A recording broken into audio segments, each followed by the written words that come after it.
Millia Zelensky London پہنچ گئے ہیں اور کل لنڈن میں یورپین لیڈرز کا اجلاس بھی ہے، وہ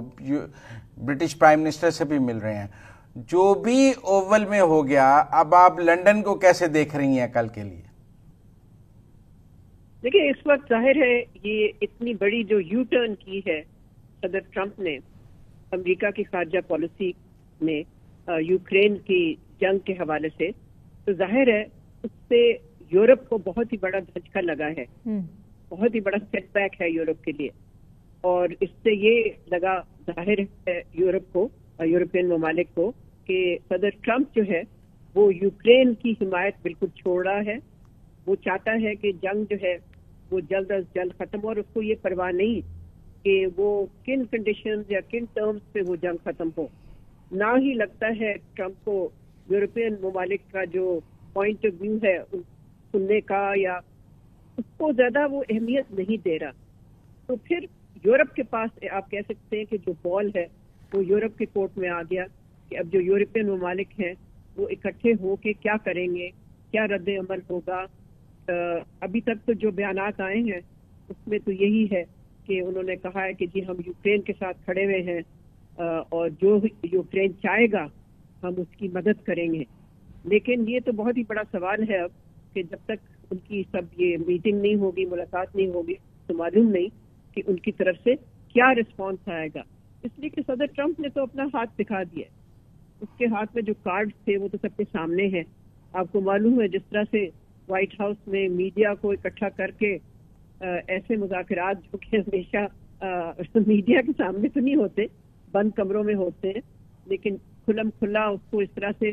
اس کی بے عزتی کرنا زیلنسکی کی، اور اس طرح سے اس کو جھاڑنا پبلک ویو میں، تو پھر کس چیز کی نشاندہی کر رہا ہے؟ وہ اسی کی کر رہا ہے نا کہ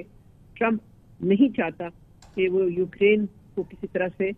اس کی حمایت کرے یا مدد کرے۔ دیکھیں، برٹش پی ایم بھی 2 دن پہلے اوول میں تھے، ان کے ساتھ بھی کوئی اچھا سلوک نہیں ہوا۔ فرینچ پریزیڈنٹ اوول میں تھے، وہاں بھی ہم نے ایک ڈس ایگریمنٹ دیکھا۔ اب آپ کو لنڈن میں ایک اینٹی امریکہ سٹانس نظر آئے گا زیلنسکی کے ساتھ، یا آپ کو لگتا ہے کہ ابھی بھی یورپ امریکہ کو خوش کرنے کے لیے ایک درمیانہ راستہ رکھے گا؟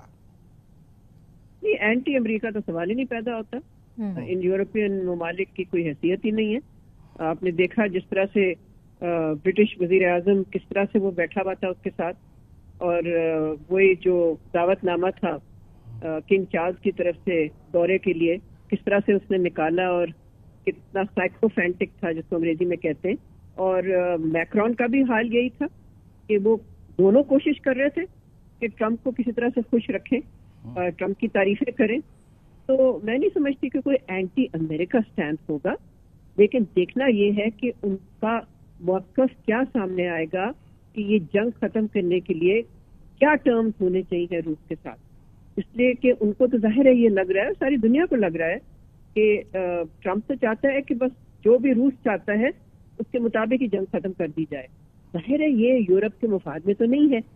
اور پھر یورپ یہ بھی میرا خیال ہے پوچھنا چاہے گا ٹرمپ سے کہ جو سیکنڈ ورلڈ وار کے بعد سے امریکہ کی پالیسی رہی ہے یورپین سیکیورٹی کو کی حمایت کرنا، اس کو سپورٹ کرنا، مدد کرنا، کیا وہ تبدیل ہو چکی ہے، چاہے وہ ختم ہو چکی ہے؟ کچھ لوگوں کا تو کہنا یہ ہے کہ اس وقت جو مغربی الائنس ہے وہ ختم ہو چکا ہے، یا وہ اتنا ڈیوائیڈ ہو گیا ہے کہ نہ ہونے کے برابر رہا ہے۔ وہ تو آج بھی ہم نے دیکھا کہ ایک آدھے ٹویٹ پر یورپین ہیڈ آف اسٹیٹ کے رچرڈ گرنیل نے کہا تھا کہ لکھا ہوا تھا کہ آپ تو اپنی ڈیفنس پہ 2% نہیں خرچ رہے ہیں، تو آپ پہلے اپنے ڈیفنس ایکسپینس تو پورے کریں۔ تو وہ تو ابھی سے European head of the states کو ہیوملیٹ کر رہے ہیں۔ وہ تو کافی عرصے سے ٹرمپ کا موقف رہا ہے کہ نیٹو کی اب کیا ضرورت ہے، اور دوسرا یہ کہ نیٹو کے جو ممالک ہیں یورپین، ان کو اپنی ڈیفنس پہ زیادہ خرچنا چاہیے، ڈیفنس ایکسپینڈیچر بڑھانا چاہیے، اور امریکہ ساری عمر ان کو بینک رول نہیں کر سکتا۔ تو یہ تو خیر اس کا لانگ اسٹینڈنگ پوزیشن رہی ہے، لیکن جیسے میں نے پہلے عرض کیا تو اب یورپ پہ ہے کہ وہ کیا پوزیشن، کیا اسٹریٹجی، کیا موقف اختیار کرتے ہیں، یا کہ وہ ڈیوائیڈڈ رہتے ہیں اور یوکرین کو سمجھانے کی کوشش کرتے ہیں کہ جی جو ٹرمپ کہہ رہا ہے اس کی بات سن لیں. اب یہ تو ہمیں دیکھنا پڑے گا, ابھی تو قبل از وقت ہے کہنا.